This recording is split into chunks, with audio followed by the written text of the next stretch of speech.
चंद्रशेखर आजाद ने उठाया आरक्षण पर डकैती का मुद्दा, तो यूपी विधानसभा में गूंज उठी आवाज आरक्षण बचाओ। अखिलेश यादव ने भी किया ट्वीट, विधानसभा में हंगामा। क्या आरक्षण को खत्म करने की साजिश हो रही है? क्या पिछले दरवाजे से आरक्षण को सफेद हाथी बनाने की तैयारी हो चुकी है?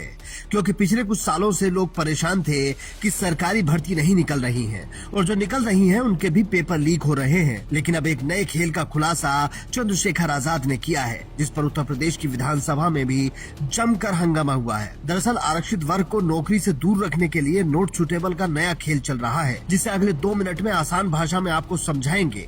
इसलिए पूरी स्टोरी देखकर जाइएगा, वरना कुछ समझ नहीं आएगा। लेकिन उससे पहले यूपी विधानसभा में सरकार और विपक्ष की ये नोकझोंक सुन लीजिए। आरक्षण में कोई गड़बड़ी नहीं होने देंगे, ये कहते कि टोटल कहते हैं और जो गड़बड़ी किया है जांच करके कठोर से कठोर कार्रवाई करेंगे। और जो भी एजेंट आपके बैठे हैं उनका पता करवा रहे हैं, उसकी जांच करवा रहे हैं। 69,000 माननीय सर्वोच्च न्यायालय में मामला है, 69,000 सर्वोच्च न्यायालय में मामला है। न्यायालय से बड़े जो मामला न्यायालय में है उसकी चर्चा सदन में नहीं हो सकती।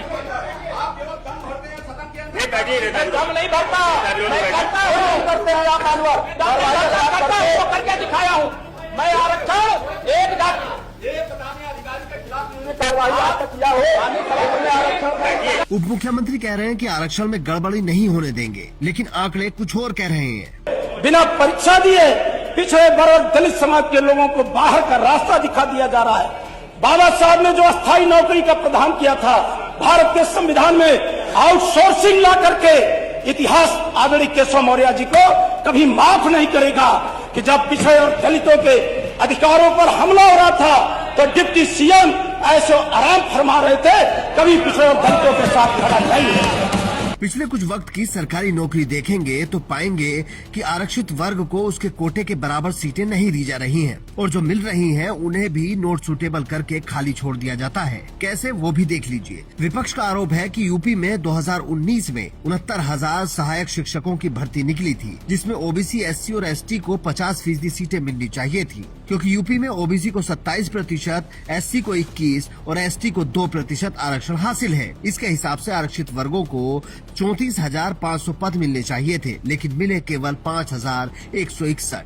इसलिए अब ये भर्ती अदालत में लंबित है। 2021 में बांदा कृषि विश्वविद्यालय में 15 पदों पर भर्ती निकली थी, जिनमें से आरक्षण के हिसाब से 8 पद ओबीसी, एससी और एसटी को मिलने चाहिए थे, लेकिन मिले केवल 2 पद। लखीमपुर सहकारी बैंक में 2023 में 27 पदों पर भर्ती निकली थी, जिसमें आरक्षण वर्ग को 14 पद मिलने चाहिए थे, लेकिन मिले केवल 8। 2025 में लेखपाल के पद पर 7,994 नौकरी निकली, जिसमें आरक्षित वर्ग को 3,997 पद मिलने चाहिए थे, लेकिन मिले केवल 3,037, यानी 960 कम। बात इतनी भर नहीं है कि आरक्षण में बैकडोर से सेंधमारी की जा रही है, इससे भी आगे बढ़कर खेला हो रहा है। जिन नौकरियों के लिए इंटरव्यू होता है वहाँ खेल ये चल रहा है कि आरक्षित वर्ग के कैंडिडेट को नोट सुटेबल बताकर निकाल दिया जाता है और पद खाली छोड़ दिया जाता है, फिर उसे बाद में जनरल कैटेगरी से फिल करने का आरोप लगता है। अब सोचिए, जिस कैंडिडेट ने लिखित परीक्षा पास कर ली उसे ये इंटरव्यू में निकाल देते हैं और लिख देते हैं नोट सुटेबल। इसी पर चंद्रशेखर आजाद भड़के हुए थे और कई मंचों से मुद्दा उठाया था।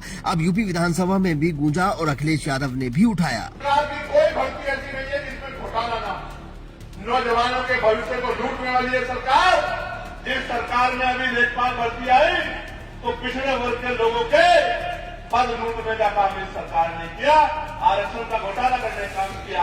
और सिर्फ घोटाला नहीं करती, जब घोटाला पकड़ा जाता है तो ये सरकार कहती है कि हमसे गलती हो गई है। आप कैसे सरकार चलाने वाले हो? आपसे हर भर्ती में गलती हो जाती है, पुलिस की भर्ती में गलती हो जाती है, दरोगा की भर्ती में गलती हो जाती है, 69,000 शिक्षक भर्ती में गलती हो जाती है। गलती नहीं होती। ये सरकार कल भी पिछड़ों के विरोधी थी, ये सरकार कल भी मुसलमानों के विरोधी थी, ये सरकार कल भी दलितों के विरोधी थी, ये सरकार कल भी महिलाओं के विरोध में थी, ये सरकार कल भी किसानों के विरोध में थी, ये सरकार कल भी मजदूरों के विरोध में थी, ये सरकार कल भी वकीलों के विरोध में थी और आने वाले दिनों में भी ये सरकार वकीलों के विरोध में रही। मैं ये बात क्यों कह रहा हूं? 1,000 पद खा जा रहे हैं, लूट जा रहे हैं, डकैती मार रहे हैं, कोई पूछने वाला नहीं। सोशल मीडिया पर आरक्षण में हो रही सेंधमारी पर बहस छिड़ी है। नेता भी खूब बोल रहे हैं। अखिलेश यादव ने लिखा कि पिछले 5 साल में हुई सभी भर्तियों में पीडीए के पदों की लूट हुई है। पिछले 4 भर्तियों में 30,000 से भी ज्यादा पदों की लूट की गई है। लेकिन चंद्रशेखर आजाद इस मुद्दे को लंबे समय से उठा रहे हैं और इसके साथ ही उन्होंने नोट सूटेबल वाले खेल का भी खुलासा किया है। आप भी कमेंट करके अपनी राय दे सकते हैं और बता सकते हैं कि क्या आरक्षित वर्गों के साथ धोखा हो रहा है या नहीं। Bureau report, Indian news.